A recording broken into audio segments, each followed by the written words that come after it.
Hello friends, இன்னைக்கு நரசிம்மர் ஜெயந்திக்கு மிகவும் பிரசித்தி பெற்ற புகழ் வாய்ந்த நரசிம்மரை தான் பார்க்க வந்திருக்கோம். எங்கன்னா நம்ம சிங்கப்பெருமாள் கோவில் தான் ஃப்ரெண்ட்ஸ். சென்னைக்கு மிக அருகில் இருக்கிற நம்ம சிங்கப்பெருமாள் கோவிலை தான் பார்க்க வந்திருக்கோம். இங்கே வந்து பாடலாத்திரி நரசிம்ம பெருமாள் இருக்காங்க. அது இந்த கோயிலோட தனி சிறப்பு என்னன்னா, இந்த கோயில் வந்து 1200 வருடம் மிகவும் பழமையான நரசிம்மர் கோயிலுன்றாங்க. அது இந்த கோயிலில் வந்து கிரிவலமும் இருக்குது ஃப்ரெண்ட்ஸ். இந்த கோயிலில் இந்த வந்து ஒரு சின்ன மலை மாதிரி இருக்குது. அந்த மலையை கொடைஞ்சி நடுவில் இந்த கோயில் செஞ்சிருக்காங்க. மிகவும் அற்புதமான ஸ்தலமா இருக்கு.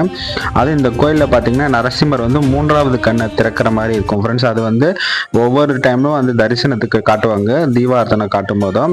அதுவும் ரொம்ப சூப்பராக இருக்கும் ஃப்ரெண்ட்ஸ். அது வந்து ஒரு வைர நாமம் இருக்கு இல்லைங்களா, அந்த நாமம் வந்து மறைச்சிக்கும். அதை எடுத்து விட்டு அந்த 3வது கண்ணை காட்டுவாங்க.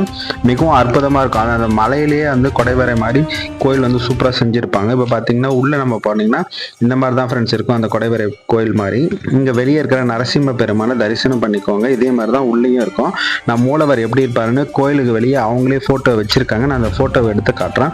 ரொம்ப அற்புதமான பிரசித்தி வாய்ந்த கோயில் ஃப்ரெண்ட்ஸ். அது ரொம்ப சக்தி வாய்ந்த கோயில்னு சொல்லலாம். நம்ம கியூ நின்றுட்டு போகிற மாதிரி தான் இருக்கும். பார்த்தீங்கன்னா நம்ம திருப்பதி ஏழுமலையானோட தத்ரூபமாக அது வச்சுருக்காங்க. பார்த்தீங்கன்னா நம்ம இந்த கிரிவலம் சுற்றுற மாதிரினா இது மேலே ஏறி இறங்குற மாதிரி தான் ஃப்ரெண்ட்ஸ் இருக்கும். இந்த கோயிலோட ஸ்தல வரலாறு அங்கே கிளியராக கொடுத்துருக்காங்க. அதில் பார்த்தீங்கன்னா நம்ம அப்படியே மேலே ஸ்டெப் மேலே ஏறி மலை ஏறி இறங்குற மாதிரி தான் இருக்கும் கிரிவலம். பார்த்தீங்கன்னா இதுக்கு கீழே வந்து நரசிம்மர் இருக்கிறாரு. நீங்கள் பார்த்தீங்கன்னா ரொம்ப அற்புதமான சுவாமி வந்து நெற்றிக்கண் திறக்கிற மாதிரி இருக்கிறது பார்த்தீங்கன்னா இந்த இடத்தாண்ட தான் இருக்கும். வேறு எங்கேயுமே நீங்கள் பார்க்க முடியாது.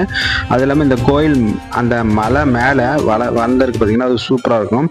இங்கே நரசிம்மருக்கு உண்டான பாடலெல்லாம் இங்கே கொடுத்துருக்காங்க. இதில் பார்த்தீங்கன்னா இந்த கோயிலில் இருக்கிற நரசிம்மர் எப்படி இருப்பாரோ அதை அப்படியே ஃபோட்டோ எடுத்து வச்சுருக்காங்க. பார்த்துக்கோங்க ஃப்ரெண்ட்ஸ் நரசிம்மரை.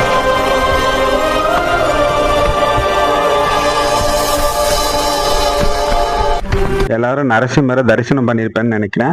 ஓகே ஃப்ரெண்ட்ஸ், இப்போ பார்த்தீங்கன்னா நம்ம இப்படி மேலே ஏறி அடுத்து கீழே இறங்குற மாதிரி இருக்கும். இந்த கோயிலை வந்து நம்ம 3 முறை சுற்றி வந்தால் நம்ம நினைச்சது எல்லாமே நடக்கும்னு சொல்கிறாங்க. அது இல்லாமல் இந்த கோயிலில் வந்து பிரசாதம் பார்த்தீங்கன்னா ரொம்ப ஒரு வினோதமான பிரசாதம். அதுவும் எல்லாருக்கும் பிடிச்ச பிரசாதமாக இருக்கும். இந்த கோயிலுக்கு இந்த பிரசாதம் சாப்பிட்றதுக்காகவே முக்கால்வாசி பேர் வருவாங்க.